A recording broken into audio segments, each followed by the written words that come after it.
عورت غلط کام غلط بات کہے، پتہ ہونا چاہیے کہ جو مرضی گھر میں آ رہا ہے، کون آ رہا ہے کون نہیں، پتہ ہے یہ بندہ جادوگر ہے، یہ کالے علم والا ہے۔ آپ کی عورتیں یہ چغلیاں دوسرے کی لا لا کر، خامند بھی بیٹھ کے سنتا ہے گھر، کیونکہ تقوی نہ ہوگا تو پھر خوف خداوندی نہ ہوگا تو پھر عورتیں زبان کو بھی صحیح استعمال نہیں کریں۔ اور دوسرا فرمائے رفق کرو، زبان کو ایسا بناؤ کہ اچھی گفتگو اس سے نکلے،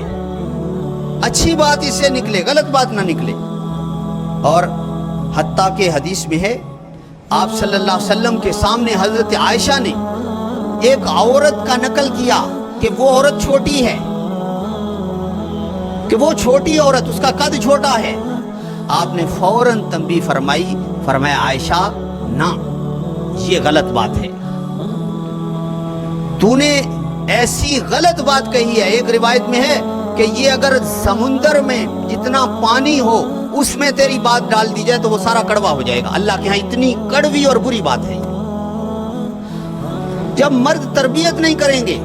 یہ سوچیں گے نہیں، تو پھر مردوں کی بھی حالت یہ ہوگی، عورتوں سے گفتگو ہی سنیں گے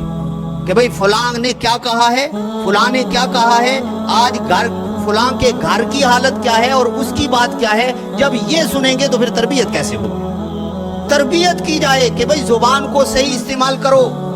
یہ چغلیاں دوسرے کی لا لا کر، خامند بھی بیٹھ کے سنتا ہے، گھر والے بھی سنتے ہیں، دوسرے کی سنتے ہیں، اور پھر کہتے ہیں گھروں میں دین نہیں آتا، تو دین کیسے آئے؟ تربیت اس طرح ہوتی ہے کہ عورت غلط کام غلط بات کہے زبان سے، اس کو سمجھاؤ کہ نہیں یہ غلط بات ہے، حالانکہ وہ جس کا آپ نے وہ حضرت عائشہ نے نقل کیا تھا اس عورت کا قد چھوٹا تھا، لیکن لہجے میں تھوڑی سی حقارت آئی تھی، تھوڑی سی حقارت آئی تھی حضرت عائشہ کے، تو آپ نے فرمایا نا یہ غلط بات ہے، ایسا نہیں کرو۔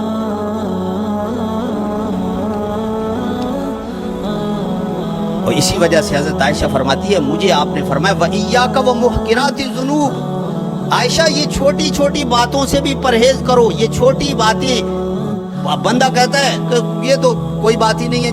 جی، میں تو اس کے منہ پر بھی کہہ لیتا ہوں، میں تو یہ کر لوں گا، فرمایا اس سے بچو، یہی بڑے گناہوں کی طرف جو ہے وہ لے جائے گا۔ اور پھر آپ صلی اللہ علیہ وسلم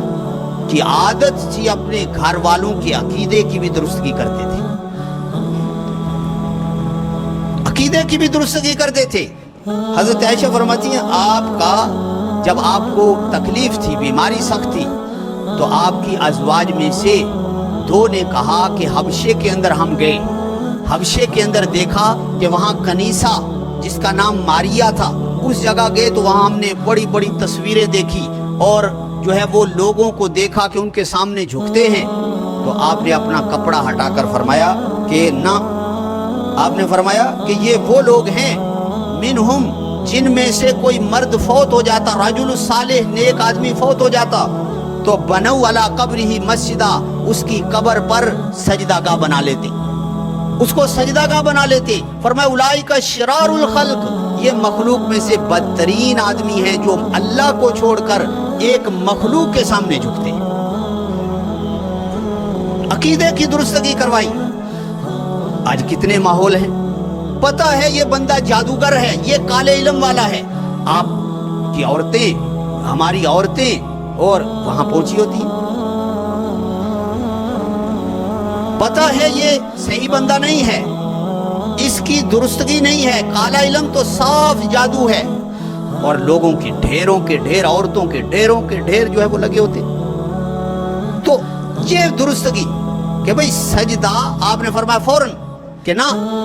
اللہ کے علاوہ کسی کو سجدہ نہیں کرنا،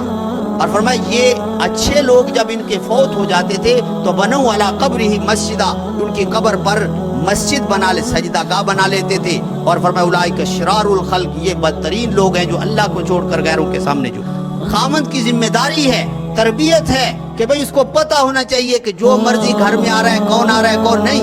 جو محرم ہیں وہ آئیں، اور پردے کا انتظام ہونا چاہیے، یہ پردہ ہونا چاہیے، جو جتنی ضروری چیز ہے وہ تو ہونی چاہیے نا۔ جس عورت کے بال نظر آتے ہیں وہ اس کی تو نماز نہیں ہوتی، وہ سر عام پھر رہی ہے، بال نظر آ رہے، یہ شریعت کا نہیں حکم، یہ بس رواج ہیں جو مغرب سے چل گئے اور ہمارے ہاں بھی جو ہے وہ رواج پا گئے۔ نہیں، ہماری اپنی تہذیب طریقہ ہے۔